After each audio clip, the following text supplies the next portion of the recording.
پشکنین پشکنین پشکنین. لە شاری پزیشکی فاروق سیمینارێک بەڕێوە دەچێت لەسەر نەخۆشیەکانی شێرپەنجەی مەمک لە مانگی هۆشیاری شێرپەنجەدا و لە سیمینارەکەدا چەندین بابەتی تایبەت بەو بوارە و هۆشیاری باز دەکرێت و چەند چاکبۆیەشی ئەو نەخۆشیێش لێرە ئامادەن. من بۆ زانیاری زیاتر چمە لای دکتۆر نەریمان محەممەد پسپۆڕی نەخۆشیەکان و نەشتەرگەری مەمک کاکتۆر سڵاو لەبێم کاتەوە باش ئەمڕۆ لە سیمینارەکەیە چی باز ئەەکەن و چی بە هاوڵاتیان ئەڵێن. سڵاو لەیەوە و لە بیسەران و بینەرانتان.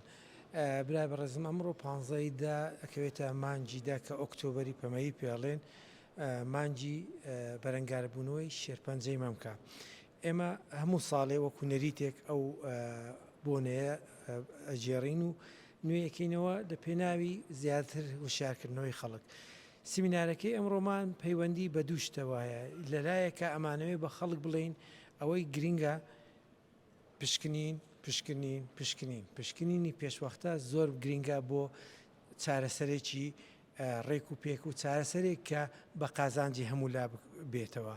لایەکی تریشەمانەوەی بە خەڵک بڵێن چارەسەری و پشکنینی شێرپەنجەی مەمک بە هەنگاوێک ناکرێت چەندە هەنگاوێکەیە ئەبێ هەمووی بەیەکەوە بەسترێتەوە بۆ ئەوەی ئیشەکان بە ڕێک و پێکی بکرێت و لە خزمەتی نەخۆشەکەدا بێت.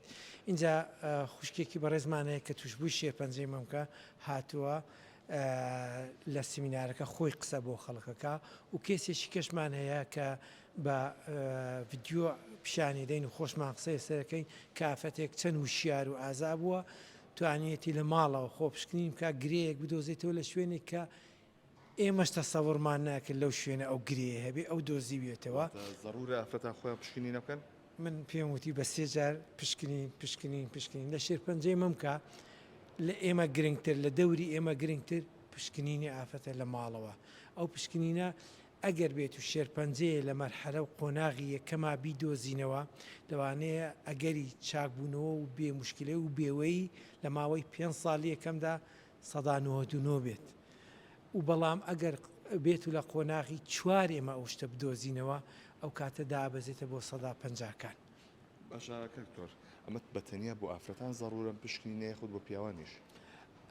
پشکنین بەس بۆ ئافرەتان زۆرە زۆر بەدەگمەن لە پیاوان ڕۆدا ئەگەر جەنابەت سەرنج دابێت کە تۆ خەریکی پێشکەشکردن بووی ڕەفیقێک کات مەرحەبای لێکردن و ئیشەکەی لێوەستانی ئەم ڕەفیقا یەک لەو نەخۆشانەیە کە تووشی شێرپەنجەی مەمەک بوو من تەشخیصم کرد دوایی چارەسەروشتی کرا لە سەدا دوی ئەو شێرپەنجانەی مەم کە تووشی خەڵک دێت لە ساڵێکە لە پیاوانە بەڵام پیاو پێویست ناکە پشکنین بۆ خۆی بە بەردەوامی بکە چونکە ئەوە نەدەگمەنە پیاوە بێ مەسەن شتی گرنگتر هەیە پشکنینی بۆ بکە مەسەن شێرپەنجەی پرۆستات لە پیاوە زۆر باوترە بە فەحسی خوێن و ئەو شتانە دەرەچێت مەسەلم بۆ نموناڵێم لە پیاوە پێویست ناکە نەخێر.